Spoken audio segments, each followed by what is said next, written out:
5 different classes of sewage systems. We are not going to get into class 3 systems just because they're not overly common anymore, and those would be cesspools. So we'll start with class 1 outhouses. Obviously, there's many benefits. It's the cheaper option of most of the systems. There's a couple different options within this class. You can have an earth pit privy, which is digging into the ground. You can have a vault or pail privy, which would be an outhouse that has a tank underneath that you would require to get pumped out. And there's also portable privies, which would be considered, some people have trailers that have just the little toilet. So those still, require you to dump the sewage somewhere. Earth pit privies are most common. However, they do require sufficient soil. So if you've got all rock on your land, whether it be on an island or whatnot, then obviously this isn't going to be a great option. They aren't actually as gross as everyone thinks if they're maintained very well. Very little building supplies, it's just the lumber or whatever you're using to actually build the building, but you're not bringing sand in for it or anything like that. And best of all, you've usually got some pretty nice scenery while you're sitting on the loo. So the next one would be composting toilets. So why would you want a composting toilet? Well, if you've got a gray water pit, a composting toilet is often chosen to handle human black water. This is a nicer alternative than traveling to the back 40 on your property to use the outhouse in the middle of the night. But some people prefer having them outside. So the pros of a composting toilet: they are cheaper than installing a septic tank and bed to handle human waste. They take up less space. They're environmentally friendly. There's many different options on the market. Some require less water usage. Some require none at all. And again, better than going outside, especially if it's raining. There are some cons to them. They're not designed to handle if you're having, a big weekend party. They can easily be overflowed and not function properly, in which then it would take quite a bit of maintenance to get them back functioning the way that they should. They do require quite a bit of maintenance just on the regular and emptying. Some composting toilets do require power to operate. Some of them have fans in them, so they're not overly friendly to off-grid locations. They can emit unpleasant odors sometimes, even if they are functioning properly. And sometimes they can be aesthetically unpleasing. Some of them are very bulky. Some of them, the actual toilet is inside the cottage, and then there's a large unit sitting underneath the cottage, but many different options for them anyway. So going along with those, we've got class 2 gray water pits. So why would you choose a gray water pit? Gray water pits can be a cost-effective way to handle gray water on site and typically take up less room than a class 4 or 4F conventional septic bed, which we'll get into later. Gray water pits can also be convenient for water access sites since they typically take up less imported materials compared to other systems. The pros to gray water pits are they're typically a smaller footprint, less material needed, which means they cost less. They're easier for water access lots. They're useful in combination with an outhouse, composting toilet, or holding tank. And great thing is that there's no setbacks to structures. The cons are that they can only handle a maximum daily design flow of 1,000 liters per day. So, for example, if you've got a pressurized water system, that would only be capable of handling 2 sinks and 1 shower. They must have sufficient native soil on site. Again, it's not something that can be built on bulk rock. And they can be overloaded and not properly treat the gray water before they entering back into the environment if they're not used properly, or if they're actually built in an area that has lots of groundwater flowing to it, or if somebody has designed one that's actually sunk into the water table without them realizing it. So like anything, there can be design flaws if they're not properly installed and things not work great. So the most common system is the class 4 sewage treatment system, which mostly in Archipelago, you'll see a lot of filter beds. There are other ones which are trench beds. Some of the older older cottages and older homes might still have trench beds, then some people still install them. There's shallow buried trench, and there's tertiary systems that you can use in combination and with different applications. So the wastewater actually enters into the septic tank from your home. Sometimes it might go to a pump chamber first and then go there. But the septic tank is designed, it separates the liquids and the solids. Lighter solids float to the top and produce a scum layer, assisting in odor control. The heavier solids sink to the bottom where they form the sludge layer. The organics are broken down by bacteria in the septic tank system. Once the organics are broken down, the liquid part leaves the septic tank. An effluent filter, if installed, will assist in keeping solids in the septic tank. So any new tanks that are installed now actually have a requirement to have the effluent filter in them. Older tanks can be retrofit with them, and really it's a great idea because this way you are catching any of the smaller particles that might be going out into the bed, and this way your bed might last for many more years to come than it originally may have without a filter. Some homes have gravity-fed systems, some have pumps. It all depends on the land. We see, pumps are quite common up here just because we have different topographical elevations. There's different types of beds that the effluent from the septic tank drains into, including filter beds, trench beds, type A and B, and shallow buried trench beds. This one's a picture of a filter bed. So it's, as you can see, a relatively small design. This one is for a 3-bedroom home that's got less than 20 fixture units and less than 200 meters square of living space. So the actual bed portion takes up a lot less room. It's just that sand layer that needs to go a minimum of 15 meters beyond it, and everything is based on the calculations of the native soil on site. Risers and access hatches are now mandatory for any new install. Many older systems don't have them, but they can be retrofitted with them for easy access. This way you can keep an eye on your system, see what's going on, or as far as having it pumped, you know exactly where your tank is, and it's a lot easier to access. If you ever have a problem in the winter, you're not trying to, dig through frozen ground or anything like that. So these make things a lot more convenient.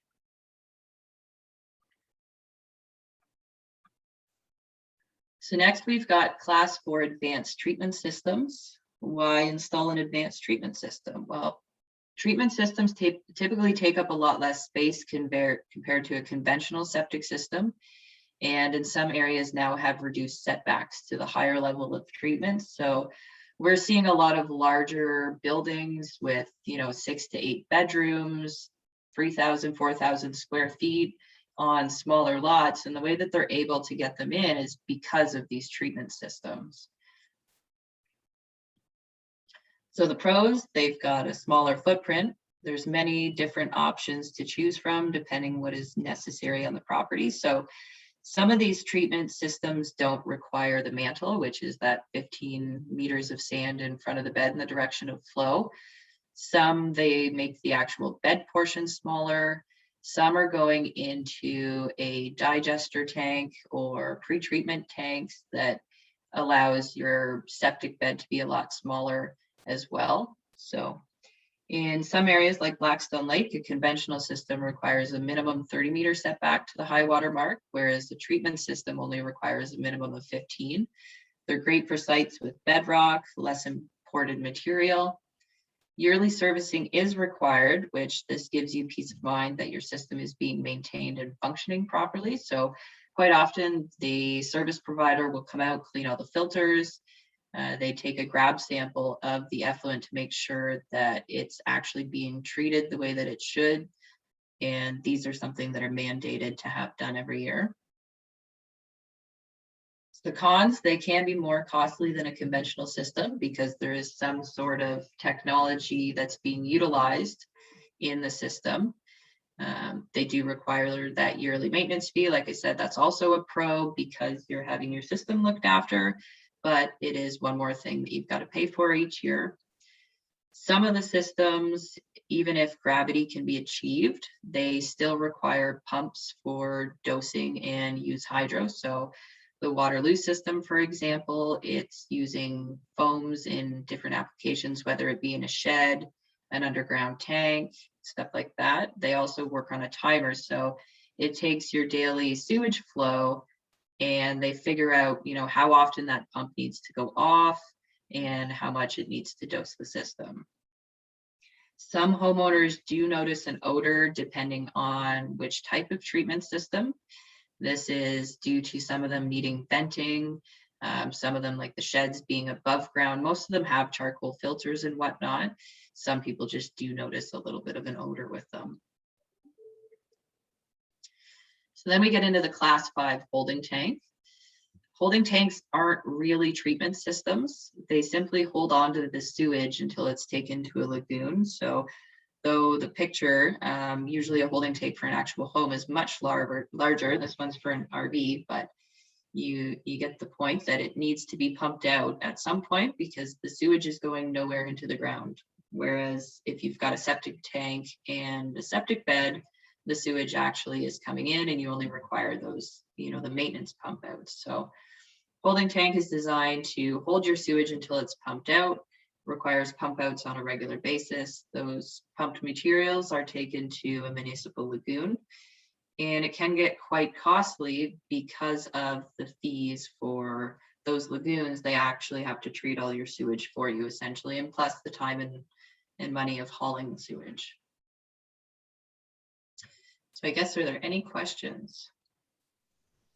There are indeed a few questions that have come in. And I'll read them to you if that's okay, and everybody can hear. And so the first one is from Kathy Watson, which is, I have a new plastic septic tank with 2 plastic lids and would like to know when and how the tank needs to be cleaned.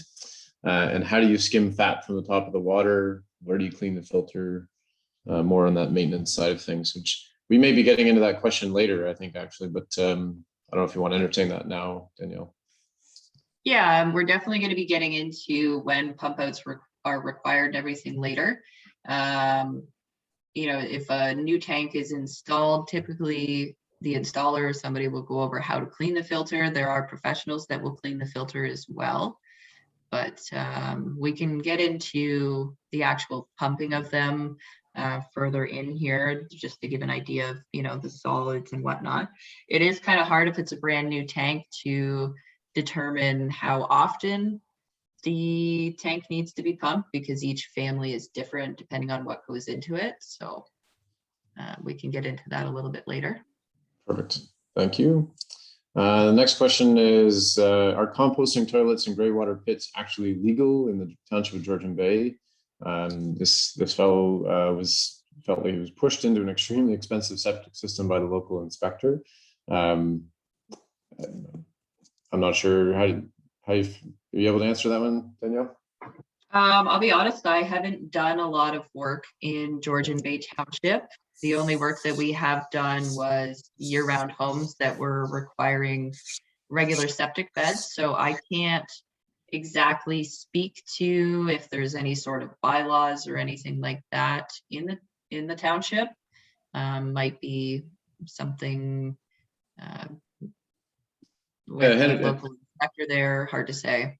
Yeah, I can say, Henry, that typically it's hard for a bylaw to disallow anything that is permitted within the Ontario Building Code. So generally, my understanding within the Township of Georgian Bay is that composting toilets and grey water pits would be legal.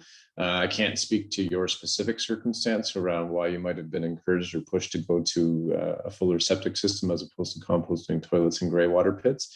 Sometimes I think the municipalities will take a look at the volume of water and wastewater that's being produced and recommend a certain direction based on that, on those volumes.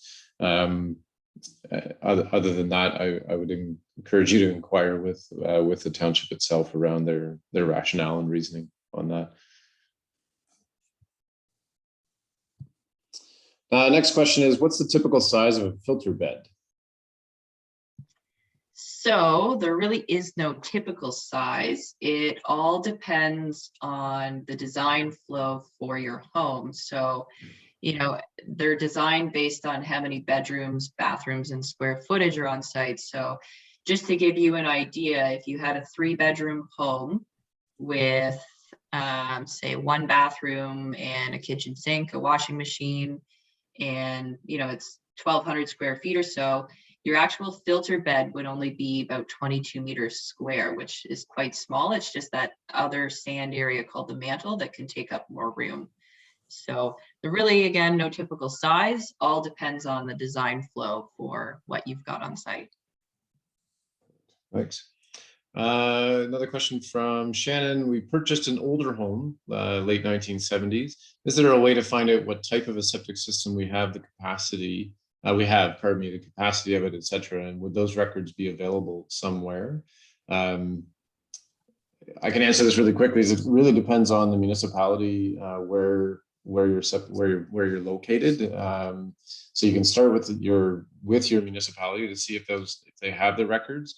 For many of the municipalities in our area, there's the septic design and permitting happens through the North Bay Mattawa Conservation Authority, and you can inquire with them about whether they have information on your particular system.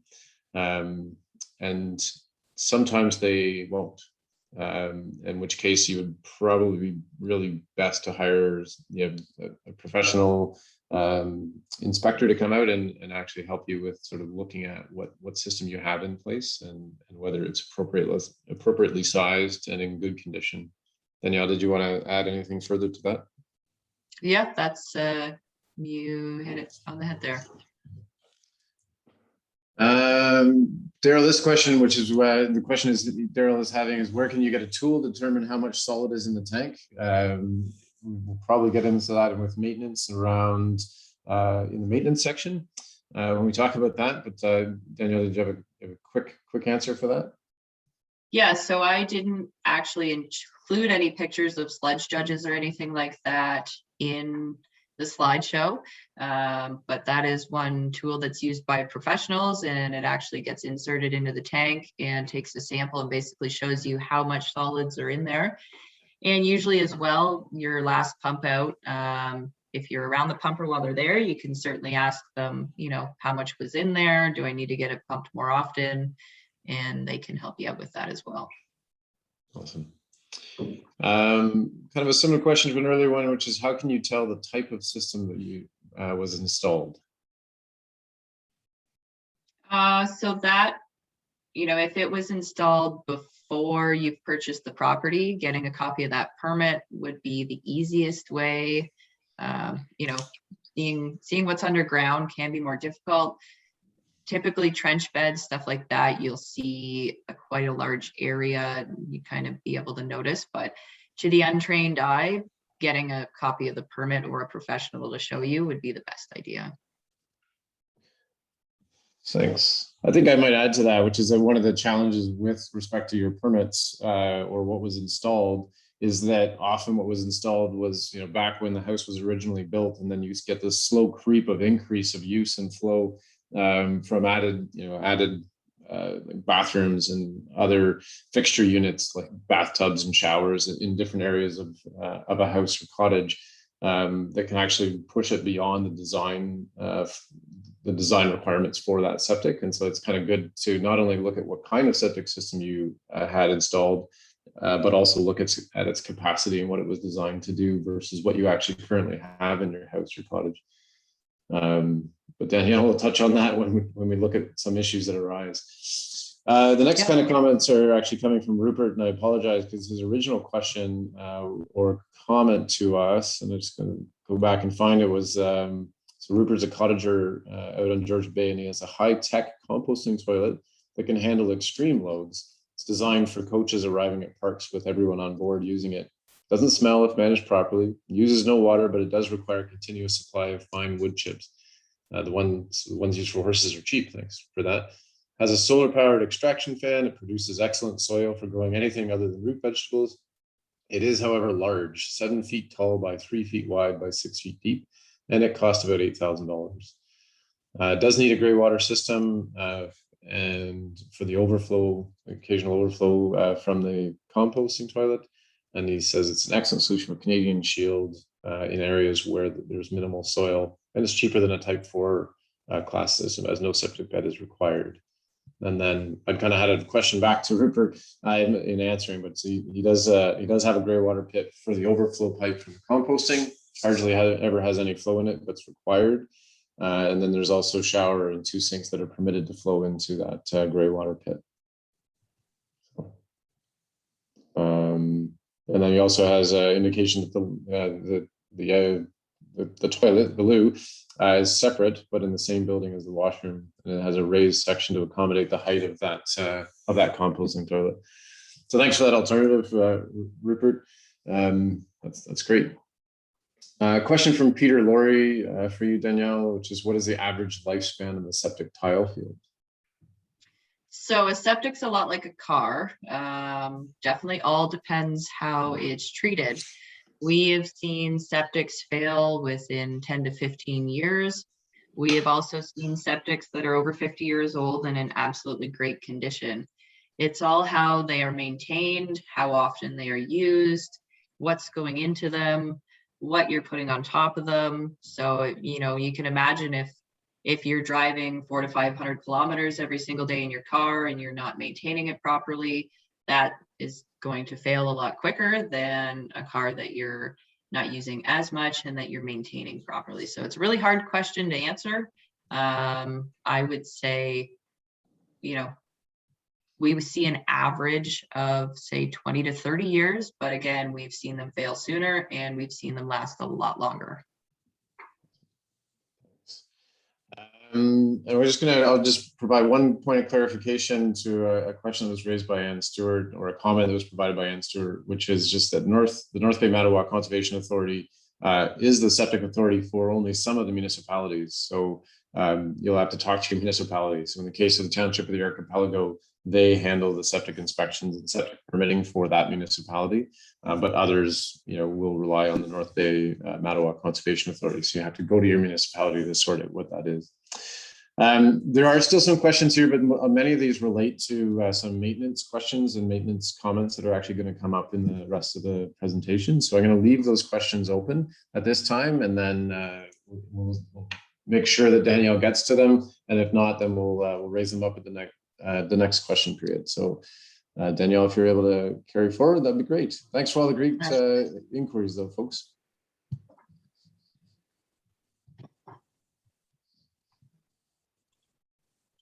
So we've got a little section here on some examples of problems and what to do about them.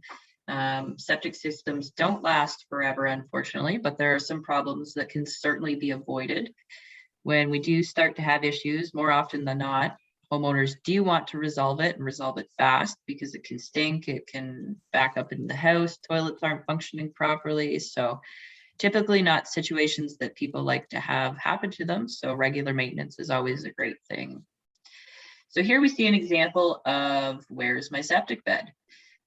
Septic fields are meant to remain clear of significant vegetation growth. So no trees, shrubs, deep-rooted plants, shallow-rooted wildflower mixes, clover and grass are all acceptable. Maintenance over the years, like removing shrubs, saplings, junipers, and raspberry bushes, needs to happen. Failures to maintain can be quite costly. You can see roots start to creep in towards the pipes. They can either fully block them off, snap pipes. So like I say here, it shows what's safe to plant, and definitely avoid any aggressive rooting plants that also like to seek moisture.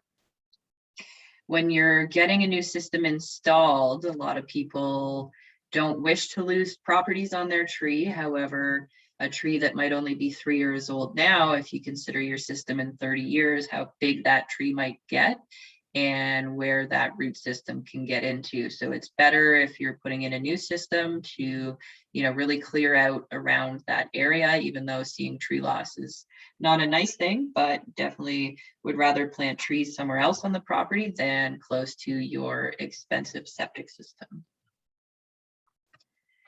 So pump outs are very important. This is a picture of a system that wasn't pumped out for probably almost 20 years. So a septic is required that it is pumped out when it's 1/3 full of sludge, which this, of course, is hard to tell.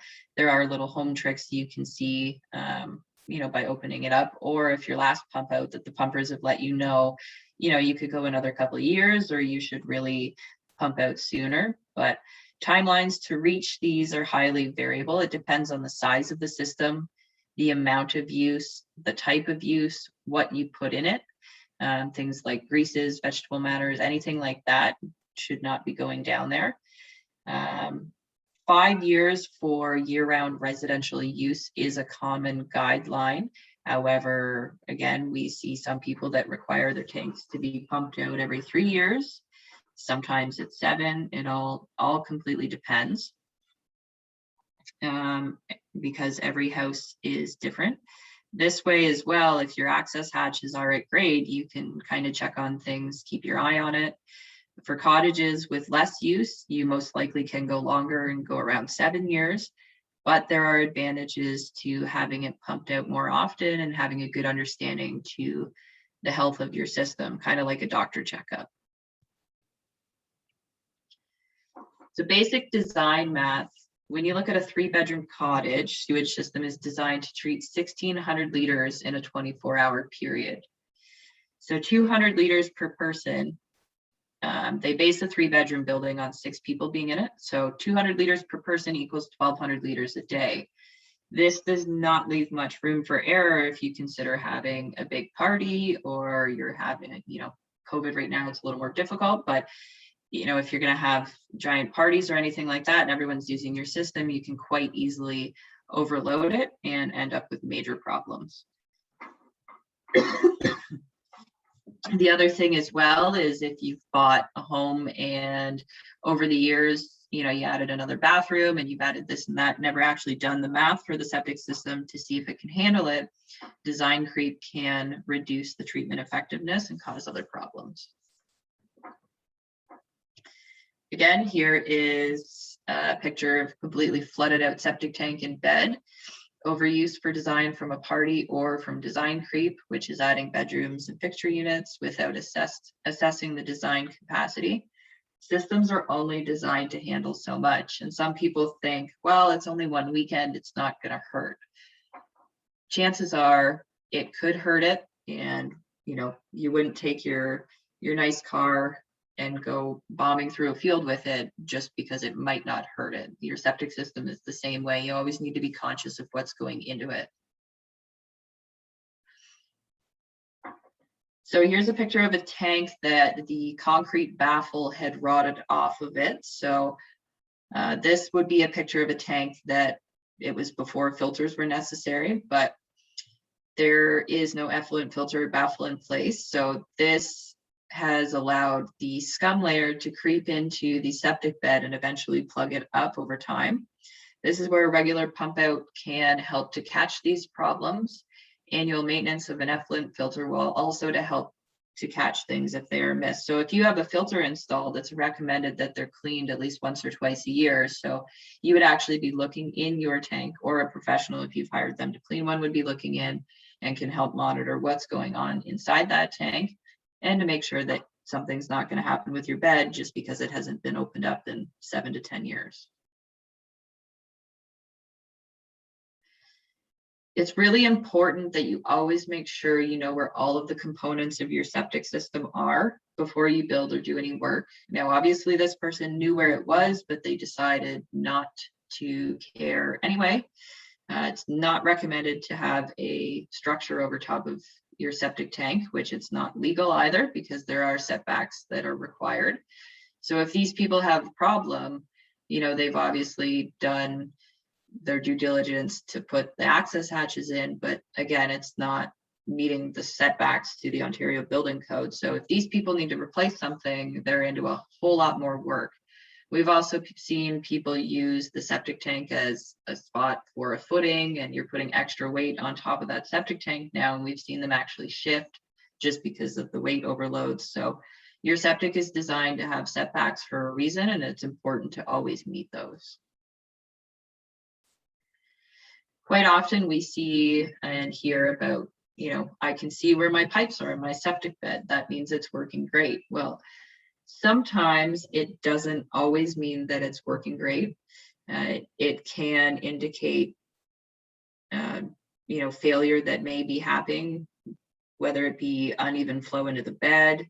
if you can see one or two runs more than the other ones, or that the infiltration capacity, which is the ability for soils to absorb effluent, is limited or lost due to age, excessive flows, sludge making it in the bed, etc. So a new leaching field may be required. Not always. Sometimes we do see this and that the bed is still functioning properly. But if you see any ponding or effluent laying on top of the surface, you should definitely call a professional right away. Questions? It's possible this question's already asked, but do you have a sense of the average lifespan of a septic tile bed?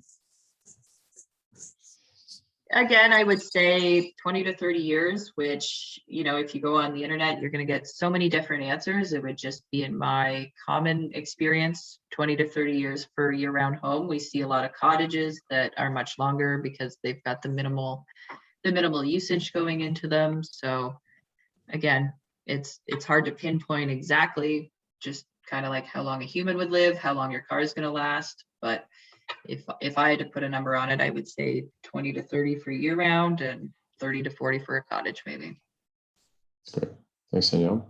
With your experience installing and watching and maintaining and inspecting, do you have a recommendation for new septic tanks, plastic or concrete, the type of tank, you know, risers for lids, types of lids that are easy to remove for filter cleaning? We still see a common mix of concrete tanks and plastic tanks. Both kinds of tanks have come a long way over the years. It's partially, I would say, people's choices on concrete or plastic depend on access. You know, if you're on an island, obviously a plastic tank is going to be a lot easier to use. Or if there's, however, that tank is being placed in your yard, you may not be able to get a boom truck to it with the concrete. However, we do recommend concrete if you're in heavier clay soils, as plastic tanks can shift or warp or whichever. There's many different risers companies out there that, you know, there's Tough Tight, there's different poly risers and whatnot. So most of them just have screws in the lids. So it's pretty easy to access them, that you just need a screwdriver or a drill to get into them, and that they're fairly simple. Yeah.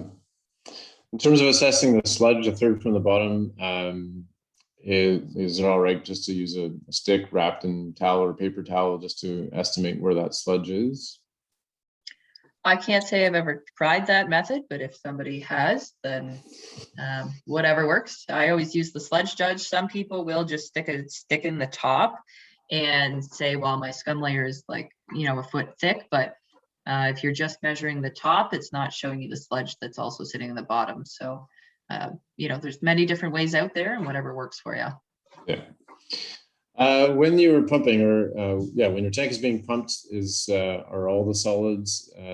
Sorry, do you pump everything that's in there, or are you just pumping the solids rather than pumping all the good effluent water that's working okay? And yeah, what gets pumped? Sorry. So most septic tanks are two-chambered. They're supposed to be. You've got your solid and your liquid side. And in that tank, about 2/3 of the way, there is a center partition that typically has holes, which is either in the bottom, the middle, or at the top with the baffle. So when you start to pump out the solid side, the tank actually equalizes and starts to suck the liquid side as well. But we recommend pumping both sides, because even if there's no scum on the top layer of the water side, there may be sludge laying in the bottom of there as well. So it's a good idea to have everything pumped. Rupert's asked a good question. Just then I've heard a similar thing, which is that comment that it's better to wait until it's 1/3 full rather than pumping out too early, as the system will operate better with some sludge. Is this a correct sort of assumption or standard? It wouldn't be a matter of the sludge. It's more of a matter of the bacteria that's in your system. So that bacteria is what helps break everything down and treats everything. So, you know, it's hard to wait until it's exactly 1/3 full. We do see a lot of times where people have pumped out early, but I don't think it's going to hurt anything, essentially. If you can wait till it's 1/3 and you're able to pinpoint that, then great. Can you just looking through your slides over my other screen, but with respect to effluent filters, there's a couple of questions around, do you recommend installing an effluent filter if a system doesn't have one? Where is it generally located? Kind of how is it designed? What does it look like? Those kind of questions. So I would definitely recommend installing an effluent filter. Most filters, they stop any particles larger than 1.6 millimeters from going out into the bed. So having this filter is just one more preventative from plugging up your bed. And typically the filter is in the effluent side of the tank. That's the only spot for it. So it'd be in the effluent side, and usually it's installed in a way that you can pull it out. You take your lid off and you can pull it out easily. Usually you just hold it over top of the tank and rinse it off with the hose, making sure that all that water goes into the tank. Usually they are a plastic filter. Some of them are 4-inch, some of them are 6-inch, and they just sit in a housing that's on your outlet pipe.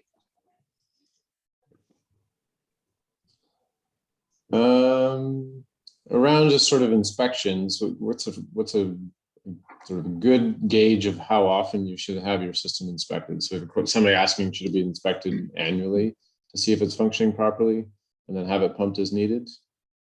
So if you have a treatment system, it needs to be checked annually. However, if you have a conventional septic bed, I don't believe it would need to be checked every year. But if you're looking to be proactive, you certainly could do that.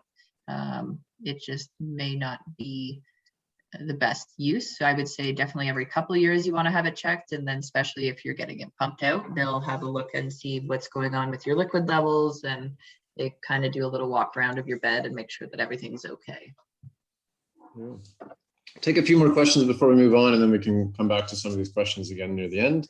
Is there a best time of year to pump a cottage septic tank, or is there any cautionary? We always recommend cottage septic tanks being pumped out in the spring or summer. This way it gives you a chance to have bacteria growth and everything build up again before winter and the really cold months come. And that way your tank actually has a lot of heat in it because of the bacteria. So if it's pumped out early in the year, it gives you a chance to regrow and restart that bacterial system. There's a question here with respect to wildflowers and some of the research that actually, Delana, are you around? You might be best to answer this in terms of some of the research that you've done. Yeah, so the issue with wildflowers is because they are perennials, they're going to have deep, hardy root systems, and that is just not compatible with the tile bed. In our research, we have found that the best thing we can recommend that's not grass is native clovers or white clovers. You want to be sure you're getting the right thing. We were talking about the low growing clovers that you would still hit with the lawnmower periodically.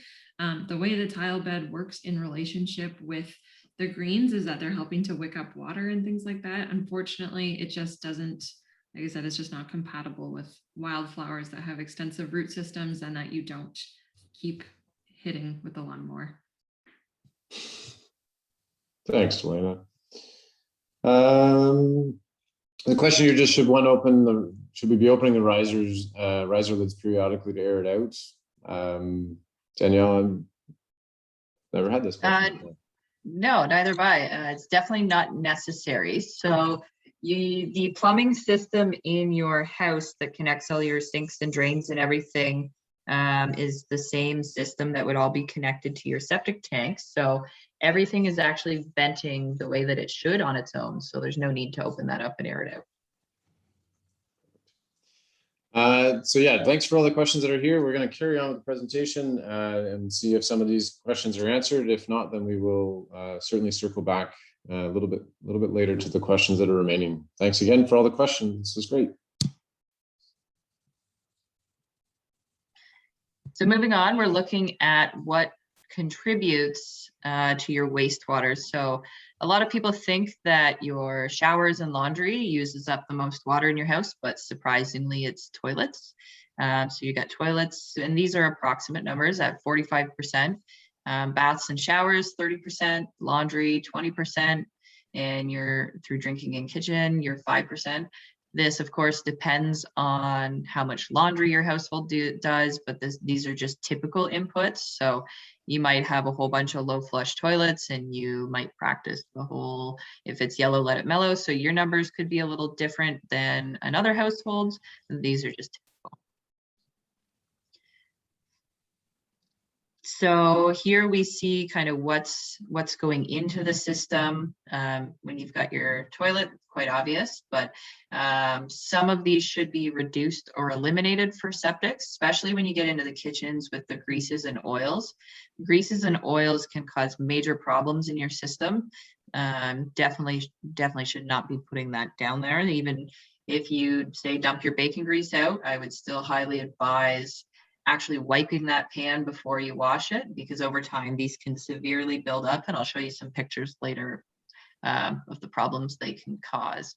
Heavy chemicals in the bathroom and through laundry, you kind of want to minimize if you're using these kinds of chemicals, as they can kill the bacteria. So you don't want to overload your system with a whole bunch of chemicals and whatnot.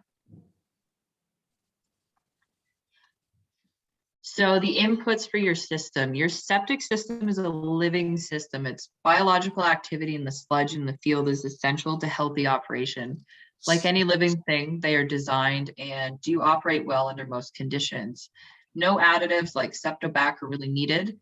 You put the bacteria naturally into your system unless you've been advised otherwise by a professional. Poisons and heavy chemicals kill bacteria in your system. So you want to limit flows and let them rest. You don't want to do 5 or 6 loads of laundry one after the other, because it's not designed for that. You want to reduce solids and no greases or fats. And certainly the biggest problem that we've been seeing lately is wipes. Just because the package says it's flushable does not mean that it breaks down in your system. And we're seeing these giant balls of wipes in people's tanks that are clogging up the inlet pipes, the outlet pipes, and they just do not break down. So you always want to make sure that whatever's going into your system is going to naturally break down and not hurt it. You want to be bacterial friendly. So no poisons, chemical cleaners, pharmaceuticals. They can kill the bacteria in the system and also may not decompose and be released properly into the environment. Natural and phosphate-free soaps and detergents are always a great idea. So you've got your septic tank. So you've got an effluent filter, some people do. Install, inspect, and clean annually. This can certainly help things. You want to pump when your solids are 1/3 full on a reasonable basis. Sometimes, different households, it all depends. It can be 3 to 7 years, but again, your pumper will be able to tell you and give you a better idea if you're on the proper schedule or not. Have pump out operators inspect your tank and system for any damage. So when your septic pumper is doing your tank, they should be looking at the inlet baffle and the outlet baffle. This, of course, paramount to not having any sludge going out into your bed, but they'll also have a look at your center partition, which is that wall that's in the middle of the tank there that tries to keep most of the heavy solids on the solid side of the tank. And they'll have a look at your lids and whatnot as well. If it's only a matter of that your actual lids are dug up, they can't really speak to the condition of the top of the tank. If it's got any cracks or anything like that, they can only really see what they can see from the ground. But having proper lids is important as well. We see a lot of older septic tanks with concrete lids that the corners are broken off or they're cracked, and these can allow rainwater in, which your system wasn't designed of handling heavy flows like that. It was only designed for what's coming out of your home. So leaching beds, you want to keep clear of thick vegetation.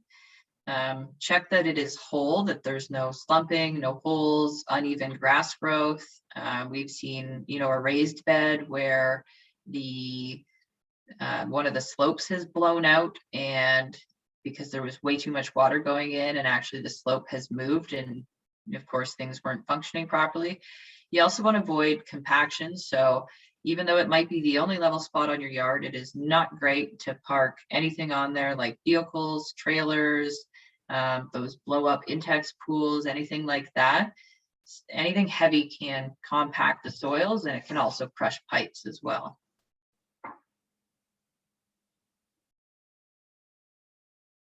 So next we get into camera inspections of leaching beds. Why is it important? So camera inspections show us how well a bed is functioning, but can also show us why they may be malfunctioning. The camera inspection allows us to take a deeper look inside and not make costly mistakes from a misdiagnosis. There could be a blockage in a pipe leading from the septic tank to the leaching bed that could be a simple fix instead of replacing the whole system. So this also shows us, if there's sludge buildup in the pipes, if something is simply collapsed. We oftentimes see where the distribution box of the bed has collapsed and the rest of the bed is functioning properly. But if you didn't have that camera inspection, it may, lead you to believe that the whole bed is malfunctioning when it could just be as simple as a pipe or a distribution box. So this picture, pretty gross, hope nobody's eating right now, but we see a picture of why it is important to be careful what you put into your system. This picture is of grease buildup over time in the main sewage line, and it got to the point where it just that is a 4-inch pipe, which is completely blocked full of grease.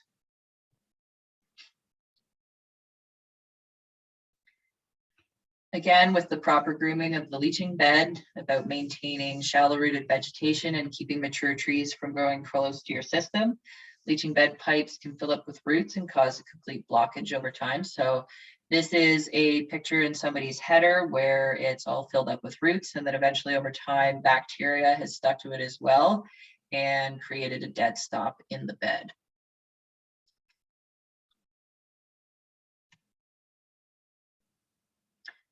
And that was the last for that, Greg.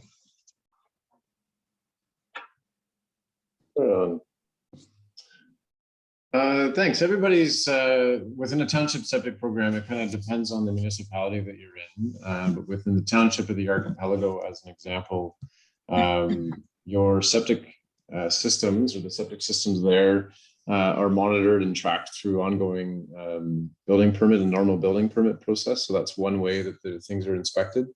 As well, the township of the Archipelago is engaged in research and monitoring activities, and looking into further research activities and monitoring activities around exploring whether septic systems are impacting the adjacent environment.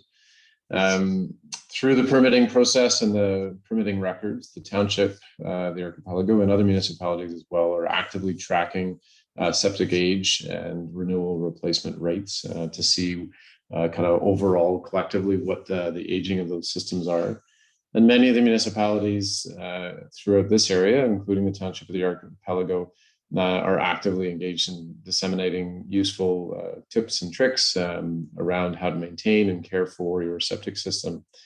So the township of the Archipelago has an updated website. There's communication products that are being released, workshops and webinars like this for education purposes. And if you've got ideas that you'd like to share around communication products or other ways that we can communicate and educate the public, working with municipalities or conservation authorities, by all means, reach out to Delana or myself, and we'll happily consider recommendations from you. So if you've got ideas, by all means, please share. There are some remaining questions, and I think Delana was going to help on this last section. Thanks, Greg. I did just want to point out it is 11 o'clock, so we understand if a few people might have to head out now at the top of the hour. We are going to answer all the questions that come in though, so if you can stick around for those, that's excellent. Before we do lose anyone though, I just want to give a shout out to Adams Brothers Construction, not only for taking the time to do this today, but they've also provided a $200 certificate. So after the webinar, we're going to do a random name draw for everyone that registered, and I'll be in touch with the lucky winner for that certificate. And if you want to apply it to something like a septic inspection, I think that'd be awesome. All right, so we've had quite a few questions come in. The first question, a steel tank. We have a steel tank in the system at our recently purchased 70s cottage. It was visually inspected when it was pumped out last and determined to be in good shape. Are there issues though with older steel tanks? So the tank might be in good shape. The only issue that we ever see is typically the bottom of the tank tends to rot first, which through an inspection and looking at, you really can't tell. Because if you put a stick in, you don't know if you're poking some of the sludge or if you're actually poking the ground that's below that tank. So I know a lot of people typically like to replace their tank and go with concrete or plastic and know that they have peace of mind, but there are quite a few older steel tanks that are still in the ground. Okay, we have a bunch of questions about different things in the septic. So I'm just going to list them all off. Leftover food, liquids like soups, vegetable scraps, water softeners. Why don't we start with those 4? So leftover foods and liquids. It's a battle depending on who you ask. Really, it's not a great idea. Some of these things don't break down, especially if you've got a carburetor and you're putting like chicken bones down it, stuff like that. People used to always joke about putting dead animals in their tanks to get bacteria growth going. But if you can avoid putting things like that into your system, that would be best. Now, water softeners are a fine line. If your water softener is going off every single day and it's putting 200 or 300 gallons of water in, or even more, depending. So if your water softener is set up properly, it's not going to hurt your system. Because what's happening is you're taking water and you're treating it and you're putting those minerals actually back into the septic tank when you're doing the backwash. It's just a matter of whether it's designed to handle the flow and whether that system is actually functioning properly. We've gone to a couple places where their tank actually backwashes like twice a day. It's way too much water going in and it's flooding it out. Whereas my own personal water system only backwashes about once a week, once every week and a half. So when it's set up like that, it's certainly not going to hurt it. Great. Same question, although do you know by chance hair dye and safe toilet cleaners, which is probably applicable to all household cleaners, really? Yeah, so hair dye, usually it's a bleach or something close, right? So in moderation, it's obviously it'd be best if you can not put it into the system, but where else are you going to wash the hair dye out of your hair, right? So if you can do it in moderation, it is what it is. Just like if you're going to add a little bit of bleach to your clothes, anything in moderation except for grease is, it's fair to put in. Not great, but it is what it is. So question from Michael, how do I start the affluent working in my tank after pumping? Is there anything anyone needs to do? No, so some people do use what's called EcoEthic or a Pro Pump, which is actually a jug of bacteria that you dump in. And this can help you get the bacteria going faster. But if you're using it regularly, your own bacteria is going in there and we'll start the process for you. A very specific question about gravity fed systems. What is the minimum angle of the piping leading into the tank? So it'll depend on who you ask. If you're looking at a 1% to 2% slope, that's great. If you have a slope that is way too severe, what happens is the water travels faster than the solids do to the tank, and that's where you can end up with backups over time. So I'm going to put a number of 1% to 2% slope. Okay. Another slew of questions about gray water pits.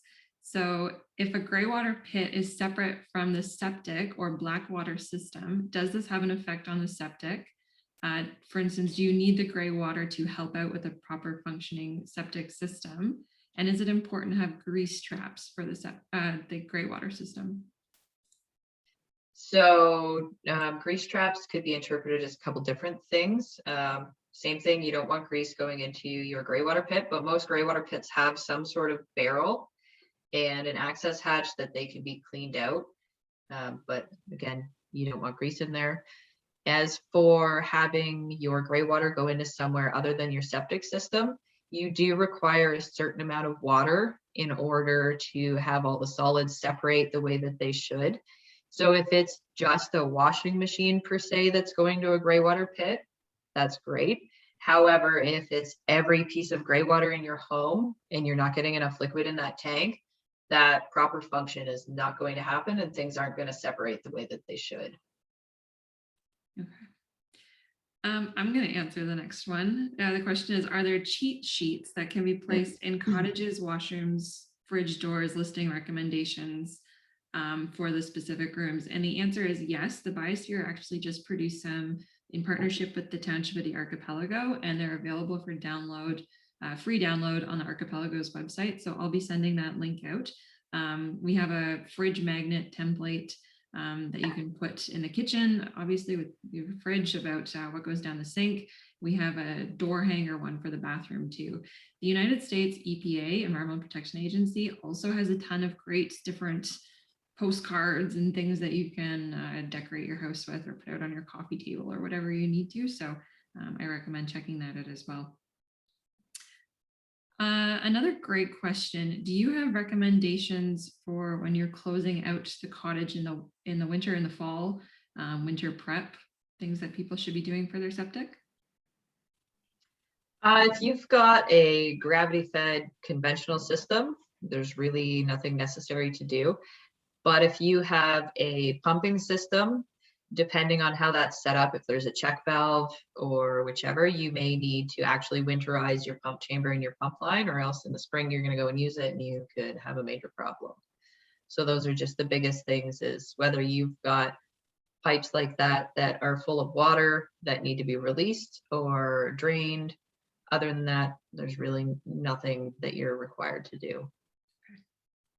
We have 2 questions left, so 3. So I'll put a call out. Any other last questions? We are getting down to the end, so please send them in. A question from Fran. She's having a tough time getting anything to grow on the septic bed. Can't water the ground on a regular basis, so the grass and clover is dead. Do you have suggestions for more drought tolerant plants that would be acceptable? And I can't help but ask too, is there maybe not enough water in the lines if something like that's happening? Well, the water should be going down and not up. Okay. So getting stuff to grow is going to be based on being able to water it enough. Oftentimes with brand new systems, we see that if you're not able to water it enough and establish it, then typically we'll see the grass or the clover die. I'll be honest, I'm not a horticulturalist, so I don't really know what plants have short, shallow rooted vegetation. Definitely not my thing. I've seen people plant hostas, which is a horrible idea because those roots are pretty significant. But yeah, really grass is the best thing, because clover we can see be hit very hard by droughts as well, whereas grass seems to be a little bit more tolerant. That's good. I will recommend to you, Fran, I did see at Home Hardware last year, we bought some grass seed that was a specific, I think Parry-Sound Muskoka blend. And it was a mix of different types of seed, all tailored to do well in this area. So that might be something you could try as well. A question from Mark. What are the relative costs of installing new systems, assuming similar conditions, a class 4 septic system versus gray water with composting toilets? That's a really hard question to answer, I'll be honest. Your system depends on the soils that are on site, plus what your actual dwelling consists of. So we can see a conventional system range anywhere from 10,000 to 30,000, and it all depends on whether you need pumps or what you need. We've also seen them higher as well. And as for gray water pit, same thing. It's designed based on your soils and how many things are going into it. And composting toilets, which I forget who the gentleman was earlier that with his $8,000 composting toilet. Usually I see the toilets that people have installed are only a couple thousand, but you can obviously get a pretty high-end composting toilet. So it all depends what you're putting in there. It's a hard thing to have cost adjusted and to compare to. So the best thing would be to just have someone out come have a look, and they can give you a pretty accurate quote then. Okay. An interesting question about antifreeze. Somebody putting it in their traps and toilet trap. Antifreeze in the septic. What's your thoughts on that? So if it's the plumbing safe antifreeze, people need to use it to winterize. So as long as you are actually, once in the spring, you're restarting your bacteria, you're going to run enough water and that it's going to dilute it, then that's fine. If you're going to dump like 12 gallons of antifreeze through it, yes, not a good idea. So everything in moderation, again, is your best bet. Okay. What will typically be done with the old tank when replacing a septic system? What happens to them? So if it's plastic, then usually it's crushed up and goes to the landfill. If it's concrete, it's got a requirement to sit for a couple days. So after it gets crushed and sit in a pile, make sure that all the bacteria has died. And then same thing. It either goes to a landfill or goes to a place that's allowed to accept fill like that. Okay. And the last question we've got is another horticultural one, asking what about sedum as a ground cover on top of the septic? I haven't looked into sedum specifically. It does have a shallower root system, I believe. It could be an option. That would be a large patch of sedum though. This is something I have to do a little bit more research on. I'm not sure about that one. At the end of the day, everything that I've seen from people who have put a lot more time and research into it is the grasses and the clovers. So I would default to that, but I can look into sedum a little bit more as well. All right, I'll do a last call out for any questions. We still have a few people with us. The follow-up email you'll get tomorrow, it will have the recording, the YouTube link on it. I will be in touch specifically with the person who wins the certificate in the draw later today. And I just want to say thank you so much, Danielle, for all your knowledge and wisdom and time. And we did get one more question. Oh, this one's about installing a new system for summer use on an island in the French River Delta. Lovely. Any advice, contractors? Do you know anyone working up that far for septics? I believe French River Contracting has a barge. That would be the only name I'd be able to pull out for that area. Do we have a list of products that are septic safe? Not so much. Products like brands change pretty frequently and I can't keep track of everything. We do have generic lists of things that are not septic safe. So everything from plastics to paints, paint thinners, most chemical things. When in doubt, don't put it down the septic, I would say. But those lists will be in the resources that we share tomorrow as well. Oh, and somebody missed the point on carburetor use. I'm not sure, forget if we mentioned that or not, but could you mention and touch on carburetors really quickly? So I don't recommend it. Some people do it. Some people don't have issues. Typically, the only time I go to look at something is because someone's having an issue. So that's where I speak from the point of, I don't recommend them. Awesome. All right. So thanks again. We are going to end the webinar now and look for that email tomorrow from us and enjoy the rest of your day, everyone. Take care. Thanks, guys.